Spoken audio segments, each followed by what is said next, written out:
अस्सलाम वालेकुम। Faisalabad programme news night के साथ मैं हूं आपका मेज़बान मोहम्मद बिलाल डोगर।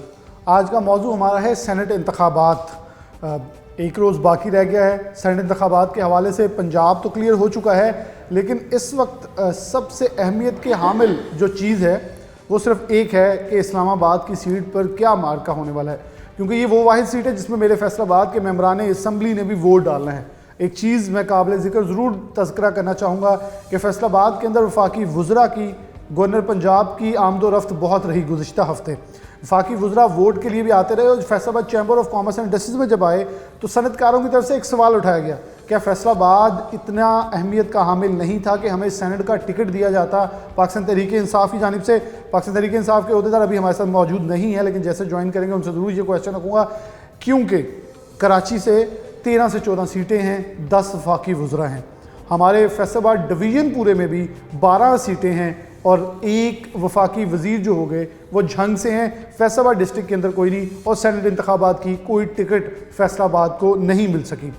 इससे पहले भी पाकिस्तान तहरीक इंसाफ के हवाले से फैसलाबाद ने एक बड़ा हिस्सा तो डाला, लेकिन वो हमेशा से मोहताज रहा, महरूम रहा उन तमाम चीज़ों से जो कि उसकी ज़रूरियात थी। 13 अरब भी कई बार मिला, लेकिन वो नाफिजुल अमल ना हो सका। वो 13 अरब अभी तक कागज़ों के अंदर फिर रहा है। खुदा जाने वो कब इम्प्लीमेंट होगा, कब लगेगा, कब आएगा और कब फैसलाबाद की सड़कों की हालत है ज़ार जो है वो बदल सकेगी।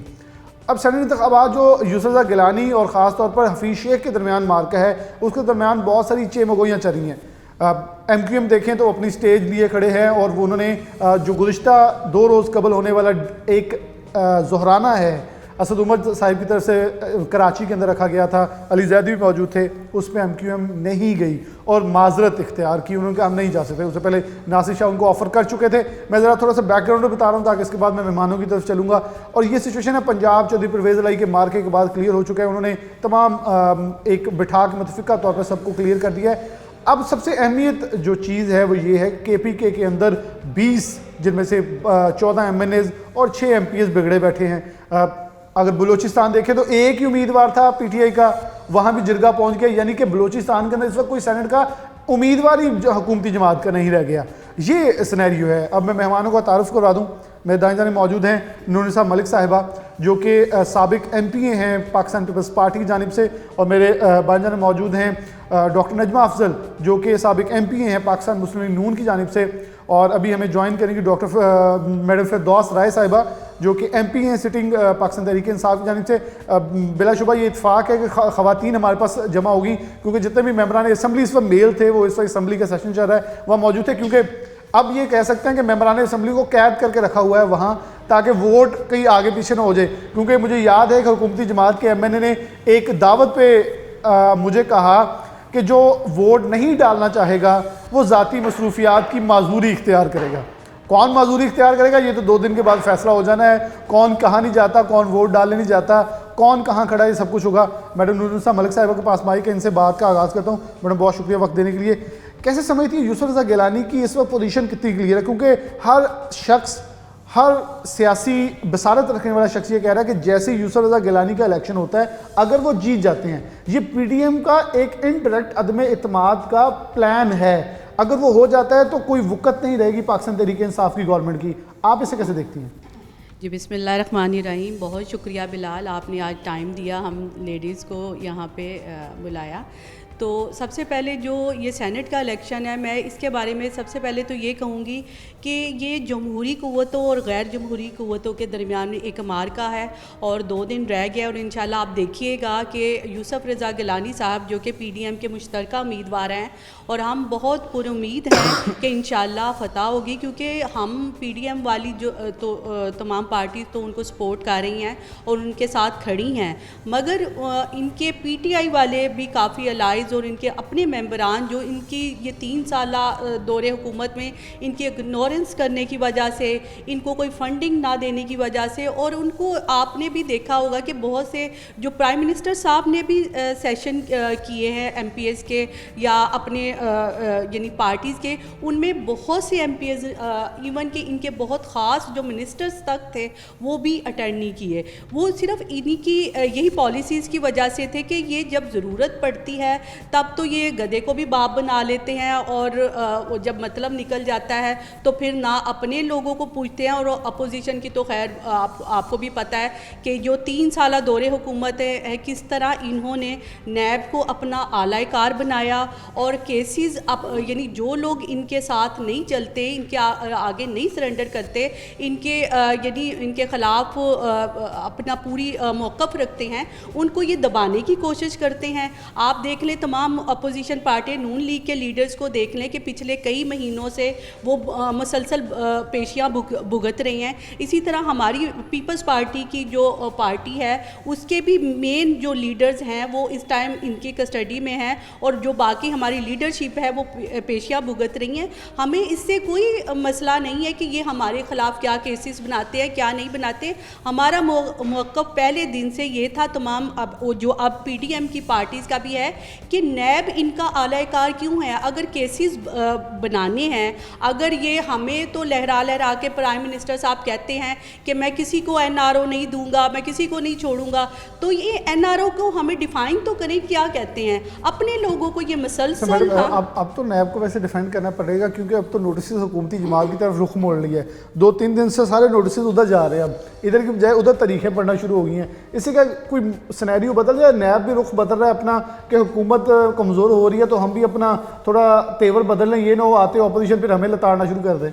देखिए नैब का जो पहले मौक़िफ़ था या जो अब भी मौक़िफ़ है हम उसको कभी भी इंडोर्स नहीं करते। हम कहते हैं नैब को होना ही नहीं चाहिए क्योंकि ये अपोजिशन को हमेशा दबाने के लिए और ओछे हथकंडे यूज़ करने के लिए ये बनाया गया था। हम ये समझते हैं कि नैब को ख़त्म करके फिलफोर कोई ऐसा मुश्तरका लायामल बनाया जाए, तमाम पार्टीज़ को ऑन बोर्ड लेके, तमाम लोगों की मशावरत से जो तमाम स्टेक होल्डर हैं पॉलिटिकल, उनको ऑन बोर्ड लेके कोई ऐसी पॉलिसी बनाई जाए कि वाकई में जो लगे कि वो यहाँ पे कोई कानून है, कोई इंसाफ है, कोई यानी ऐसी मुश्तरका लायामल बनाया जाए कि तमाम जो भी करप्ट हो, जो भी करप्शन करे, जो भी गलत यानी यहाँ पे जिसके भी कोई गलत पॉलिसी हो उसको पूछा जाए और बिल्कुल कानून के मुताबिक होना चाहिए, वो कानून के मुताबिक होना चाहिए। डॉक्टर नजमा अफजल साहब मौजूद हैं, इनसे बात का आगाज़ करते हैं। डॉक्टर साहब बहुत शुक्रिया वक्त देने के लिए। कैसे देखती हैं नून लीग पाकिस्तान पीपल्स पार्टी, जब PDM शुरू होता है तो बहुत सारी चीज़ें आई सामने, ये इकट्ठे नहीं हो सकेंगे, ये इस्तीफ़े नहीं दे सकेंगे, ये लॉन्ग मार्च नहीं कर सकेंगे, लेकिन अब PDM लॉन्ग मार्च से भी हटी क्योंकि सेनेट इंतखाबात एक मरकज़ थे। लेकिन सेनेट इंतखाबात से कबल ही डस का इलेक्शन होता है, उसके बाद KPK में इलेक्शन होता है जो मनसेरा वाला, एक पूरे हालात मंजरनामा बदलता नज़र आता है और साथ ही हुकूमती बेंचेस में बुछाल आ गया है और उसके अंदर हुकूमती जमात के जो मेंबरान असम्बली हैं वो डगमगाते फिर रहे हैं। क्या मतलब इस वक्त नज़र आ रहा है आपको शो ऑफ हैंड की हमायती थी नून लीग, लेकिन अब खुद खुफिया रायशुमारी के हक में जा रही है कि वो जी खुफिया रायशुमारी होनी चाहिए। क्या इसकी वजह ये है कि पाकिस्तान तहरीक इंसाफ को एक बड़ा अदम एतमाद का मुजाहरा करके दिखाना चाहते हैं, इसलिए अपने मौक़िफ़ से हट गए? बिस्मिल्लाहिर्रहमानिर्रहीम। बहुत शुक्रिया बिलाल साहब, आपने मुझे इनवाइट किया। मैं समझती हूँ कि ये जो अभी इस वक्त पूरा सेनेट के इलेक्शन का जो गर्मा गर्मी है, ये 2 दिन के बाद सब कुछ वाज़े हो जाएगा और जो अदलिया का एक फ़ैसला आना है वो भी सामने आ जाएगा। तो उसके बाद सही सिमत हमें पता चलेगी कि क्या स्ट्रैटेजी ने दे दिया फैसला उनका, अच्छा, जी खुफिया रायशुमारी चले जी। ये बहुत अहम चीज़ थी जो कि अब तय हो गई है और मैं समझती हूँ कि ये सारे इस सिनेरियो में PTI जो थी वो उसकी नीयत में फतूर था और जिसकी वजह से उन्होंने एक ऑर्डिनेंस लाकर धौंस धांधली के साथ ज़बरदस्ती इसको मुसल्लत किया गया। और इसमें मैं समझती हूँ कि इस ऑर्डिनेंस लाने में उन्होंने कोई जो इलेक्शन रिफॉर्म्स करने थे वो नहीं किए, बल्कि वो भी उस पर कोई वर्किंग नहीं थी, वो भी इनकम्प्लीट ऑर्डिनेंस था। उस पर ना तो नो मोशन के ऊपर कोई सेनेटर के चेयरमैन के ऊपर कोई बात की गई थी कि किस तरह का बैलेट होगा, ओपन होगा या क्लोज़ होगा। तो इसी तरह उन्होंने इसको मुकम्मल कोई सूरत हाल को शुरू नहीं किया। और सबसे पहले बात यह है कि अगर इनकी वाकई नीयत थी तो ये 6 माह पहले इस चीज़ को टेबल पर लाते, अपोजिशन को एक बाकायदा पार्लियामेंट्री ये कमेटी बनाई जाती जिसमें इलेक्शन रिफॉर्म्स पर बहस मुबासा होता। इसमें तमाम ऑपोजिशन के लोगों को सामने बुलाया जाता, इनवाइट किया जाता और पूरी हर चीज़ पर बहस, हर नुक्ते पर बात की जाती और फिर कोई लाया अमल सामने आता। लेकिन इन्होंने ऐसा नहीं किया और सिर्फ सेनेट इलेक्शन की खातिर 1.5 माह पहले इन्होंने ये शोशा छोड़ा है। अच्छा मैडम, मेरा अगला सवाल ये होगा कि क्या यूसुफ रज़ा गिलानी जो कि बेसिकली पाकिस्तान पीपल्स पार्टी से ताल्लुक़ रखते हैं, पीडीएम के मुतफ़िका उम्मीदवार हैं, क्या बार बार जो हुकूमती जमात कह रही है कि जी हम फंडिंग करके भी लोगों को लेकर आ सकते, कुछ मतलब हलकों में तरक्याती फंड्स का लालच दिया जा सकता है, ये हुकूमती जमातें करती आई हैं, ये रवायत रही है, क्या पाकिस्तान मुस्लिम नून के कुछ एमएनएज हिलचुल कर सकते हैं कि इसलिए इस बिना के ऊपर कि ये तो पाकिस्तान पीपल्स पार्टी के उम्मीदवार हैं, पीडीएम के उम्मीदवार हैं, लेकिन बेसिकली इनका ताल्लुक पाकिस्तान पीपल्स पार्टी से है, लेकिन यूसुफ रज़ा गिलानी की पर्सनालिटी को सब जानते हैं, एक अच्छी तारीफ और हर कोई उसके बारे में इज्जत से बात करता है, लेकिन समझती है कुछ आपकी जमात के एमएनएज कुछ डगमग हो सकते हैं, कुछ आगे पीछे जा सकते हैं? मैं नहीं समझती कि हमारी जो पीडीएम है वो एक यूनाइटेड इस वक्त है और हमारा जो मकसद यही है कि हम ये जो हुकूमती पार्टी है इसको जिस तरह से ये नाअहल लोग हैं, सिलेक्टेड लोग हैं, हम इनके साथ नहीं चल सकते इस तरीके से। और पीडीएम का जो वजूद आया वो इसी वजह से था कि जो इनकी पॉलिसीज़ थी वो सही नहीं थी, पाकिस्तान के लिए सही नहीं थी, अवाम के लिए सही नहीं थी और इसीलिए पीडीएम वजूद में आया। और पीडीएम का मुतफ़क्का जो है इस वक्त कैंडिडेट वो है गिलानी साहब और उसको पूरी तरह सपोर्ट करेंगे और मैं समझती हूँ कि वो ज़रूर कामयाब होंगे, क्योंकि एक तो वो एक अवामी शख्स हैं और अवाम में से आए हैं, ना कि इनके जो हफीज़ शेख साहब हैं वो एक इम्पोज़ किए गए हैं, बाहर से मसलत किए गए हैं और ना ही उनको कोई पाकिस्तान से इतनी हमदर्दी है।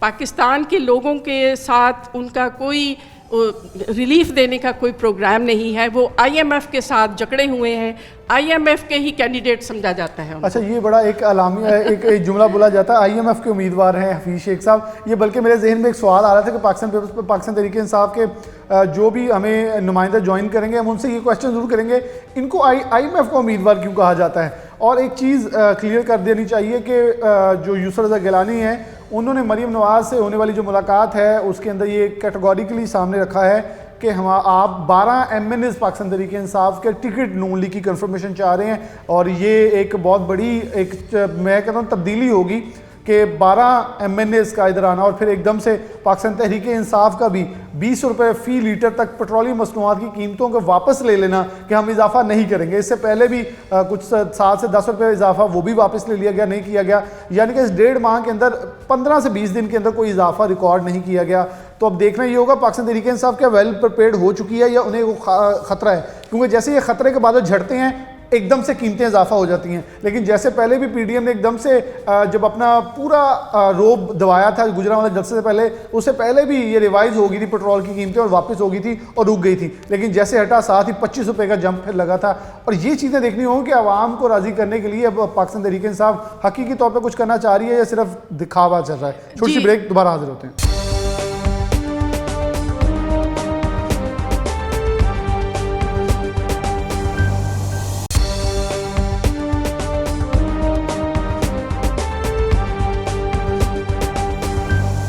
वेलकम बैक नाज़रीन, दोबारा से प्रोग्राम के अंदर आपको खुशामदीद कहते हैं। अब सेनेट इंतखाबात के मार्के के हवाले से बातें हो रही हैं, नारे लगाए जा रहे हैं, दावे किए जा रहे हैं, एमएनएज़ एमपीएस जो हैं वो इस वक्त करवटें ले रहे हैं, कौन किधर जाता है, कौन मार्का मारता है, ये तो एक दिन बाद इसका फैसला हो जाएगा।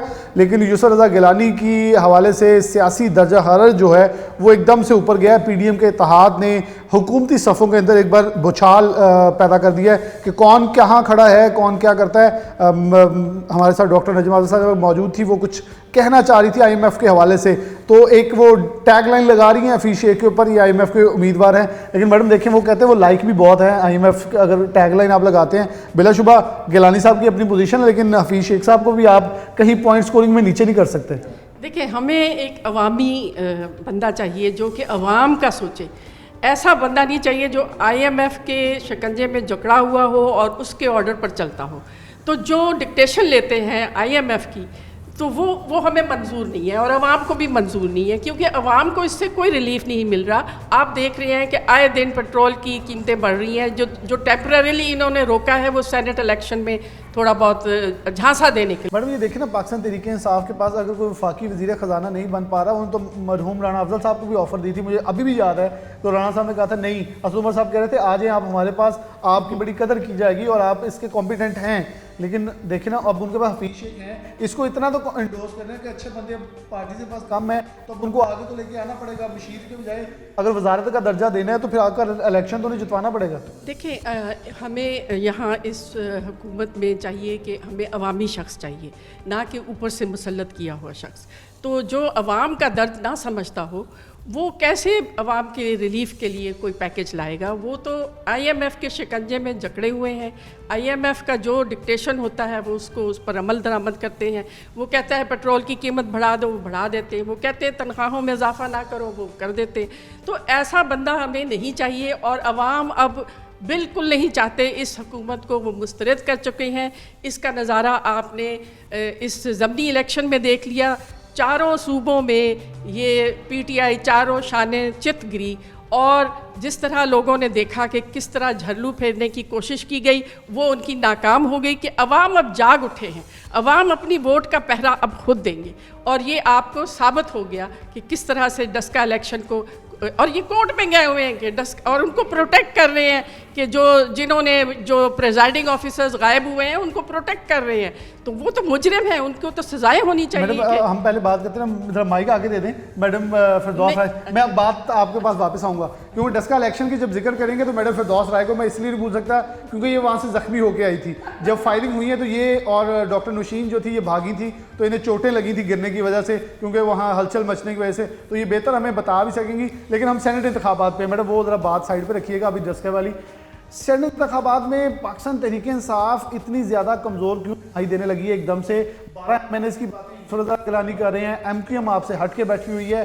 क्या पोजीशन क्या पाकिस्तान तहरीक इंसाफ, ये आप भी कहती रही हैं, लतीफ़ नज़र गुज्जर साहब भी कहते रहे हैं कि महंगाई हमें ले जाएगी, और महंगाई का प्ले कार्ड, मैं ये कहूँगा महंगाई का कार्ड खेल रही है इस वक्त अपोजिशन, और आवाम भी ये कह रही है जी वो हार जाए हफीज शेख तो यूसुफ गिलानी अच्छा है। यानी कि लोग इस बात पे भी आ गए हैं कि चोर ही अच्छे हैं आप लोगों से, तो आप बड़े साबित हो गए हैं। क्या इसको डिफेंड करेंगे? पाकिस्तान तहरीक इंसाफ कहाँ खड़ी है? हफीज शेख को जितवाने में पाकिस्तान तहरीक इंसाफ कामयाब हो सकेगी?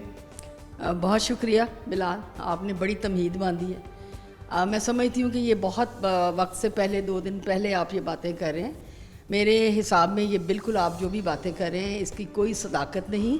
और मैं नहीं कर रहा ऑपोजिशन की, मैं तो क्वेश्चन पूछ रहा हूं। ऑपोजिशन तो देखिए, ऑपोजिशन है ना, उनका नाम ही ऑपोजिशन है, तो वो तो इसी तरह से हम बातें करेंगे ना।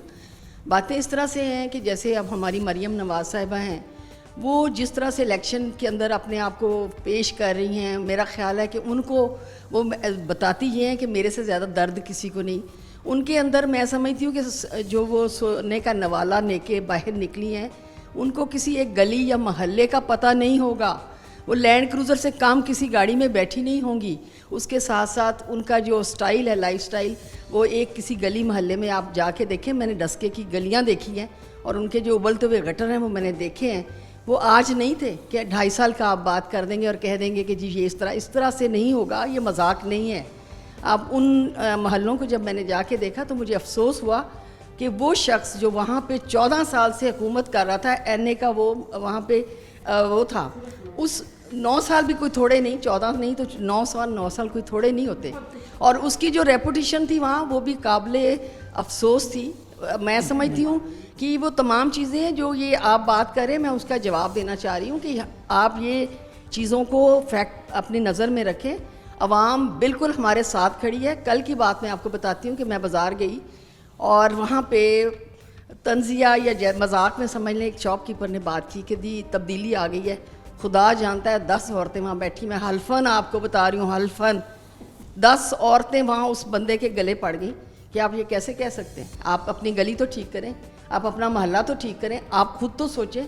बात यह है कि आवाम सोच रही है। अल्हम्दुलिल्लाह इमरान खान के विजन के ऊपर लोग जो पढ़े लिखे हैं, जो थोड़े सोच रखते हैं, वो बदलना चाह रहे हैं और इंशाअल्लाह ताला आपको बदल के दिखाएंगे। 2.5 साल कोई वक्त नहीं है जो 73 साल का या 40 साल का या 15 या 9 साल की आप जो बातें करें, इसके मुकाबले में 2.5 साल मुझे समझ नहीं आती, मुझे लगता है कि आप लोगों को गिनती ही नहीं आती। नहीं वैसे Mainly। मैडम आवाम तो अब सीख गई है। मैं सब पाकिस्तान तरीके साहब भूल गई उन्होंने क्या वादे किए थे। नहीं आवाम सीधे रास्ते पे, आप उल्टे रास्ते पे चल तहरीके पड़े। इंसाफ बात कर तहरीके लें। बिल्कुल वादे, हर आदमी जो भी आता है वो वादे करता है।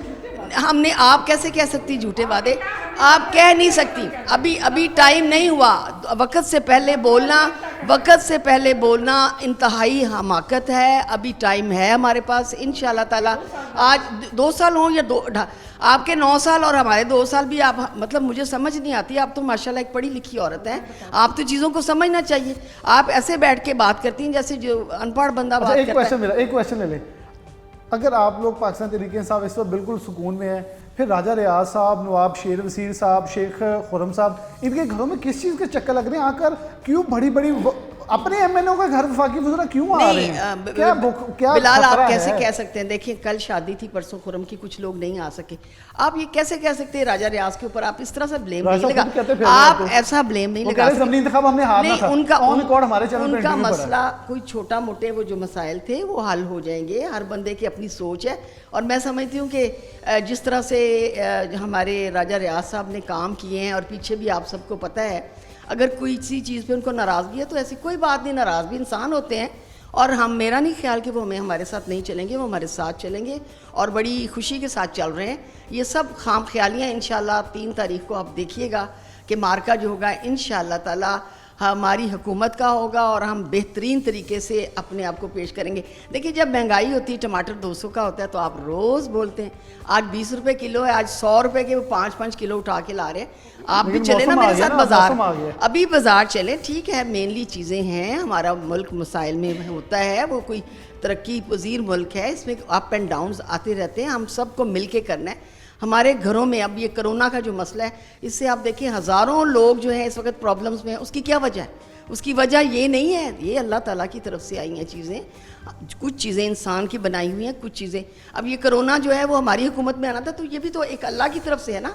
और इंशाअल्लाह ताला आज़माइशें आपको पड़ी हैं। अल्लाह ताला अपने बंदों पे आजमाइशें डालता है। अल्लाह ताला अपने बंदों पे आजमाइशें डालता है। वो उसकी नीयत को देखता है, उसके रास्ते को देखता है कि वो कितना मुस्तकिम है और किस तरीके से मुस्तकिल मिजाजी से अपने काम करेगा। आप देखिएगा इंशाल्लाह जो भी होगा अल्लाह ताला पाकिस्तान के हक़ में बेहतर करेगा और इमरान खान के हक़ में बेहतर करेगा। चल मैं इधर डॉक्टर साहब की तरफ, मैडम नुरुन्निसा मलिक साहब की तरफ बढ़ना चाहूँगा। मैडम वो कह रहे हैं जी हम बिल्कुल इस वक्त स्कूल में हफीज़ शेख जीत जाएंगे, गिलानी साहब हार जाएंगे, लेकिन बलोचिस्तान में उनका उम्मीदवार कोई नहीं है। कि पंजाब क्लियर हो चुका है, KP के अंदर 20 अभी भी नाराज़ बैठे हैं, अरकान असम्बली उनके इत्तेहाद हो रहे हैं। कैसे देखते हैं? वो कह रहे जी हमें टाइम तो दें, आप लोगों ने 70-72 साल का, वैसे गंद का लफ्ज़ यूज़ करते हैं, मैं तो गंद ही करता हूँ क्योंकि जो इनके वफाकी वज़रा हैं वो चेहरे तमाम जमातों से घूम के आए हैं, तो वो अब गंद किसे कहते हैं ये मेरे लिए शर्मनाक बात है, क्योंकि मैं एक इस शहरी होते ये नहीं क्वेश्चन करूँगा, ये मैडम भी मुझसे मुतफिक इस पर जरूर होंगी। गंद का लफ्ज़ इस्तेमाल, इसको कैसे देखती हैं आप?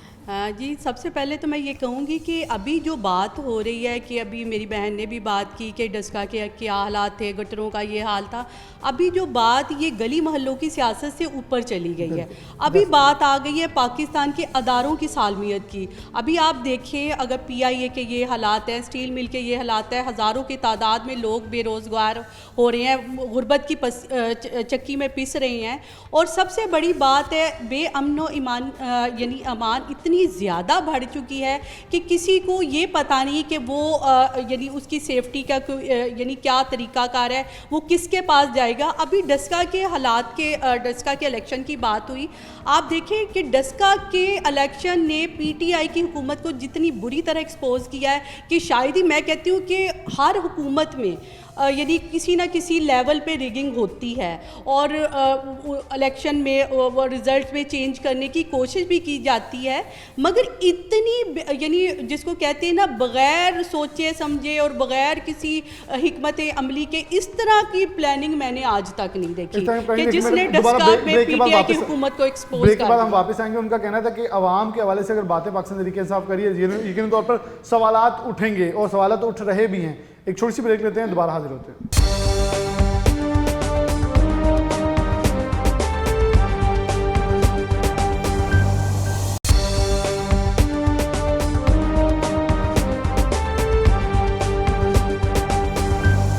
वेलकम बैक नाज़रीन, दोबारा से प्रोग्राम के अंदर खुशामदीद कहते हैं। तीनों मेहमान हमारे साथ मौजूद हैं। समअप की तरफ जाऊंगा क्योंकि प्रोग्राम का आखिरी और जो एक कंक्लूजन हिस्सा है वो चलना शुरू हो चुका है, तो वक्त की कमी है हमारे पास। तो सबसे पहले नूरुन्निसा मलिक साहिबा के पास ही माइक है, इनसे बात का आगाज़ करूँ। मैडम, कैसे इख्तिताम करती हैं सेनेट इंतखाबात के बाद? क्या होना, फॉर एग्जाम्पल 2 सिचुएशन में आपने एक कंक्लूजन देना है। अगर जीत जाते यूसुफ गिलानी, क्या देख रही हैं? अगर नहीं जीते तो फिर PDM कहाँ खड़ी है? जी, सबसे पहले तो मैं ये कहूँगी कि PDM इंशाल्लाह जीतेगी। और आज का जो फैसला सुप्रीम कोर्ट का आया है कि इसमें यानी सीक्रेट बैलेट होगा, वो इनकी शिकस्ती ही इंशाल्लाह होगी। क्योंकि ये अगर ये ओपन बैलेट के पीछे पड़े थे, इनको ये पता था कि इनके बहुत से लोग स्किप करेंगे और छोड़ के जाएंगे। और फिर ये जो एक ज़िमनी इलेक्शन से तसलसल शुरू हो गया है सिंध में, आप देखें इनको 40 से 50 हज़ार से लीड से शुरू हुआ है काम इनका। यानी वहाँ जहाँ पे PTI का होल्ड था, वहाँ पे कितने इनके MPs, इनके मिनिस्टर, MQM और सारे इनके अलाइज थे, वहाँ पे इनकी लीड जो 40 से 50 हज़ार से कम नहीं थी। फिर बाकी इलेक्शन ज़िमनी में देख लें, हर जगह पे PTI यानी लूज़ किया है उसने। तो ये एक सिलसिला चल निकला है और ये सेनेट के इलेक्शन तक जाएगा इंशाल्लाह। साहब जीतते हैं तो फिर लॉन्ग मार्च नहीं, वो तो हमारा देखिए, हमारा लॉन्ग मार्च का जो बेसिकली मकसद था कि हम आवाम को अपने साथ जोड़ना चाहते हैं, हम आवाम के मसाइल के लिए आवाम के साथ खड़े होना चाहते हैं। लॉन्ग मार्च हमारा उसी तरह रहेगा, वो हम आवाम के लिए करना चाहते थे कि जो महंगाई, जो बेरोज़गारी और जो इस तरह के इश्यूज़ रोज़ बरोज़ लोगों को बिल्कुल खून निचोड़ रहे हैं, हम उसके लिए लॉन्ग मार्च करना करना चाहते हैं। डॉक्टर नजमा हसन साहबा, कंक्लूजन, अगर PDM जीत जाती है तो क्या होगा? अगर हार जाते हैं तो फिर क्या सिनेरियो होगा? इस वक्त तो मैं यही कहूँगी कि हमें उम्मीद रहना चाहिए और इंशाल्लाह PDM की फतह होगी। और ये सब कुछ नज़र आ रहा है, सामने है। जैसे कि अदलिया के अब जो आया है इस वक्त फ़ैसला, वो हमारे हक़ में है और इन लोगों के ख़िलाफ़ है। इन्होंने पूरी कोशिश की PTI वालों ने कि ये ना हो, लेकिन देखें ये इन्होंने वावेला मचाया हुआ था कि सीटें बिक रही हैं। इनके तो अंदर, अपने अंदर से लोग खुद बता रहे हैं कि अबड़ो साहब को 37 करोड़ पर सीट बिकी है।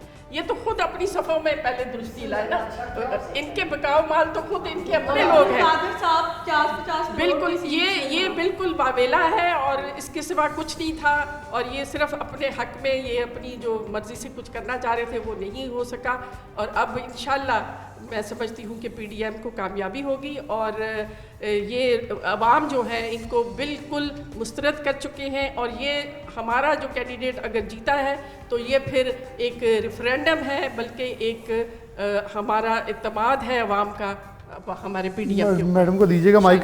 मैडम, अदम एतमाद कर दिया आप लोगों के ऊपर। अगर ये आप लोग हार जाते हैं तो ये डेफिनेटली ये तो मैसेज मानना पड़ेगा। फॉर एग्जाम्पल एक सिनेरियो है, हम हारने वाला अगर सिनेरियो रखें तो फिर अदम एतमाद है बहुत बड़ा। फिर क्या पाकिस्तान तरीके इंसाफ को संजीदगी से महंगाई के ऊपर काम करना होगा?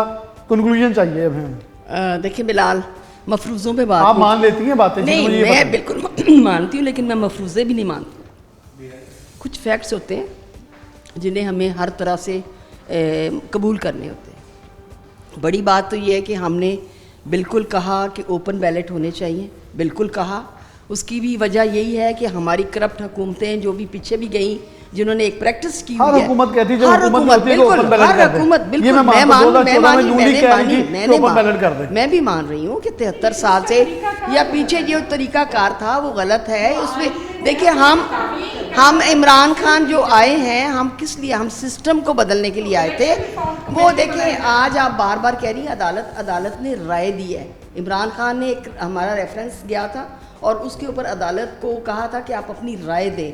अदालत ने फैसला नहीं सुनाया, अदालत ने राय दी है कि अगर सीक्रेट बैलेट हो जाए आइन के मुताबिक तो वो कोई हर्ज नहीं। मैं नहीं समझती कि अदालतें जो हैं वो पाकिस्तान का हिस्सा हैं और हमें उनके ऊपर किसी किस्म का एतराज़ भी नहीं है। हम मनोअन उनकी बातों को तस्लीम भी करते हैं और हमने सिस्टम चेंज करना है। अगर सिस्टम चेंज होना शुरू हो जाए, यही चीज़ें जो अब हम चाह रहे हैं, फिर अगली हुकूमत जब आएगी, खुदा ना खास्ता। कंक्लूजन करते हैं, अगर पाकिस्तान तरीके इंसाफ ये सेनेट इलेक्शन गिलानी वाला हारती है तो खतरा है गवर्नमेंट? मैं इस बात पे आना ही नहीं चाहती। वैसे तो देखिए, हम स्पोर्ट्समैन लोग हैं, हारना जीतना ज़िंदगी का हिस्सा है, ये चीज़ें आपको अपने जहन में रखनी चाहिए। हर वक्त जीत का नहीं बिल्कुल, सोचना चाहिए। शासवारी हार मैदान हमारे जंग में साथ गिरता है। ना हार और जीत बिलाल हमारा ज़िंदगी का एक हिस्सा है, ऊपर और नीचे ये चीज़ें नहीं हैं। लेकिन इंशाअल्लाह ताला आप देखिएगा कि जो हमारी हिकमत अमली है, जो हमारे इस वक्त हालात चल रहे हैं, आपको पीटीआई जीत के दिखाएगी और आइंदा आने वाले जो 2.5 साल हमारे हैं वो पूरे करके आइंदा इलेक्शन में बड़े सुरखरू होके आएंगे। बहुत सुरखरू होकर आएंगे। मैं आगे लिए चलूंगा क्योंकि मेरे प्रोग्राम का यहाँ वक्त खत्म हो रहा है। तो ज़फ़र डोगर साहब हमारे साथ मौजूद होंगे, उनसे कंक्लूजन लेंगे कि डेफिनेटली उनका सियासी तजिया जो इस हवाले से बड़ा ज़रूरी है। तो एक 2 क्वेश्चन होंगे उनके सामने, एक मखसूस वक्त के अंदर रखूँगा, उनसे बात करते हैं। आगे बढ़ते हैं। जैसे मैंने भी कहा ज़फ़र डोगर साहब हमारे साथ मौजूद हैं, तो इनसे बात का आगाज़ करते हैं। डॉक्टर साहब बहुत शुक्रिया वक्त देने के लिए। सर कैसे देख रहे हैं यूसुफ रज़ा गिलानी के इलेक्शन की बड़ी हाइप क्रिएट हो चुकी है, बहुत सारी चीज़ें, 12 MNAs नूली मरीम नवाज़ को यूसुफ रज़ा गिलानी ने कहा 12 MNAs आपका टिकट चाहते हैं, MQM दावत पे नहीं जाती, KPK कहीं और खड़ा है, 14 MNAs नाराज़ हैं। कैसे देखते हैं? और बलोचिस्तान में एक ही उम्मीदवार थे PTI के, वो भी ना होते नज़र आ रहे हैं, एक दिन बाकी रह गया है। कैसे देखें पाकिस्तान तहरीक इंसाफ किस हद तक बैकफुट पर नज़र आ रही है, किस हद तक डिफीट होती नज़र आ रही है, और अगर ये इलेक्शन हार जाते हैं तो क्या मंजरनामा होगा? देखिए बिलाल, बहुत बर्निंग क्वेश्चन जिस पे आप कर रहे हैं, बहुत ज़बरदस्त मौजू है। लेकिन मैं फिर ये कहूँगा, इस चीज़ से इलेक्शन का जो रिज़ल्ट आएगा वो इस चीज़ को वाज़े कर देगा कि इस्टेब्लिशमेंट कहाँ खड़ी है। क्योंकि ये बराह रास्त ताल्लुक़ इस बात से है, ये सारा जो हम डिस्कस कर रहे हैं, अगर तो वो मुकम्मल तौर पे साथ हैं तो फिर मैं समझता हूँ इलेक्शन PTI का है। अगर वो साथ नहीं तो फिर PTI के अपने भी अरकान उसके इख्तियार में नहीं, चाहे जाए कि वो मज़ीद वोट तोड़ने की बात करें या दावा करें। वरना अगर वो साथ हैं तो फिर आपने देखा था कि पिछली दफ़ा सेनेट के चेयरमैन के इलेक्शन में जिस तरीके से अददी बरतरी खड़े होकर साबित कर दी कि वो ज़्यादा हैं तादाद में अपोजिशन वाले, लेकिन जब खुफिया रायशुमारी हुई तो PDM के उम्मीदवार हार गए। इतना होल्ड, इतनी वाज़े बरतरी, चंद सेकंड पहले जो बरतरी थी, चंद मिनट पहले, वो शिकस्त में बदल। तो इस वक्त तो PTI की अक्सरियत है। अगर PTI अक्सरियत में है और इस्टेब्लिशमेंट भी उसके साथ है तो फिर PTI को हराना मुश्किल होगा। लेकिन जो हालात बता रहे हैं, जो कुछ बज़ाहिर नज़र आ रहा है, गुज़िश्ता एक हफ्ते के जो फैसले हैं या रुख है, लगता है एम्पायर की उंगली किसी और तरफ खड़ी हुई है। लग रहा है, तासर ऐसे ही जा रहा है कि कुछ होने वाला है। और अगर कुछ होने वाला है तो इलेक्शन में ही, इस सेनेट के इलेक्शन में 2 दिन बाद पता चल जाएगा कि क्या होने वाला है। सर एक चीज़ ऐड करूंगा कि पाकिस्तान तहरीक इंसाफ खुद भी कुछ जो है एलामिया कह लें या कुछ हिंट्स देना शुरू कर देती है। जैसे PDM शुरू हुई, गुजरात जल से पहले पेट्रोल की कीमतें वापस ले ली गई, अब फिर 20 रुपये रोक ली गई। पाकिस्तान तहरीक इंसाफ खुद भी जो आने वाला भूचाल होता है उसकी निशानदेही करने लग जाती है। देखिए, इनके एक वज़ीर ने जब ये इलेक्शन में गए, डस्का का जो इलेक्शन, तो एक शेर जो लिखा है, एक ट्रक के पीछे लिखा हुआ शेर, अली जैदी ने वो उस पर ट्वीट किया गालिबन के, कोई मंजूर नज़र शख्स ही हारा होगा, तभी तो फैसला हुआ कि खेल दोबारा होगा। एग्जैक्टली। अगर वज़ीर की ये राय है, वो ये समझता है कि किसी मंजूर नज़र शख्स के हारने पर दोबारा इलेक्शन हो रहा है, तो यहाँ से आप अंदाज़ा कर सकते हैं कि इनकी अपनी सफ़ों में कितनी बेचैनी, इज़्तिराब और बेकरारी पाई जा रही है, और कितनी बेयकीनी है कि वो ये समझते हैं कि इलेक्शन कमीशन ने जो री-इलेक्शन में जाने का फ़ैसला किया है वो भी किसी को फेवर देने के लिए किया है। अगर वो इनके हक़ में किया होता तो ये शेर वो ट्वीट ना करते। और सर बिल्कुल, अगर ये पोजीशन जो है पाकिस्तान मुस्लिम नून और पाकिस्तान पीपल्स पार्टी और PDM के MNAs को अपनी जगह पे मजबूत कर देगी कि हमें ख़तरा नहीं है, हमें हिलने की ज़रूरत नहीं है। बल्कि अगर ख़तरा तब होता अगर पाकिस्तान तहरीक इंसाफ के मेंबरान टिके होते। अब तो वो बल्कि भागने को फिर रहे हैं, 12 उधर जा रहे हैं, MQM कहीं फिर रही है, मेंगल साहब बलोचिस्तान से उम्मीदवार इनका कट ऑफ कर गए हैं, KPK से 14 MNAs अपनी सफ से हट चुके हैं। देखिए, अभी जो सीक्रेट बैलेट होने का फैसला फैसला हुआ, हुआ, सुप्रीम बिल्कुल। कोर्ट ने किया है, आज ही फैसला अनाउंस हुआ है। तो इसमें उन खदशात को और तकवीत मिली। हालांकि सुप्रीम कोर्ट तो आज़ाद है, आज़ाद है, वो तो आज़ादी से फैसला देगी, लेकिन इससे बहरहाल उन कुव्वतों की राय को फ़ौक़ियत मिल रही है, बरतरी मिल रही है और अहमियत मिल रही है जो ये समझते हैं कि मंजरनामा बदल रहा है। इसलिए मैं समझता हूँ कि मुकाबला तो टफ होगा, क्योंकि अपोजिशन के उम्मीदवार को जीतने के लिए बहरहाल पीटीआई के कुछ वोट तोड़ना पड़ेंगे, उसके बगैर वो जीत नहीं सकते। जबकि पीटीआई वालों को जीतने के लिए सिर्फ अपने ही वोट मिल जाएं तो काफ़ी है। अब ये देखना है कि हतमी तौर पे होता क्या है, क्योंकि जिस तरह आप भी माशाल्लाह पॉलिटिक्स पे आपकी नज़र है और जो डेवलपमेंट्स आप देख रहे हैं पिछले एक हफ्ते की, उसमें ये लग रहा है कि पीटीआई के अपने अरकान असम्बली और इसके इत्तेहादी जो हैं वो मुतमिन नहीं गवर्नमेंट से, और खुफिया राय शुमारी की शक्ल में वो इसके बरक्स फैसला कर सकते हैं। जैसे केपीके का आपने हवाला दिया कि प्राइम मिनिस्टर अगर केपीके में जाएं और 14 एमएनए वहाँ उनसे मुलाकात ही ना करें, तो ये बहुत बड़ी इंडिकेशन है कि मतलब पीटीआई के सफ़ों में बहुत ज़्यादा बेचैनी है। परवेज़ खटक बहुत नाराज़ हैं, पीटीआई के इत्तेहादी बड़े नाराज़ हैं, इसलिए यहाँ अपसेट हो सकता है। हम हतमी राय नहीं दे सकते क्योंकि पॉलिटिक्स में आप कुछ नहीं कह सकते, लेकिन फ़ज़ा इस तरह की बनी हुई है कि जहाँ अपसेट की तवक्को की जा रही है और की जा सकती है।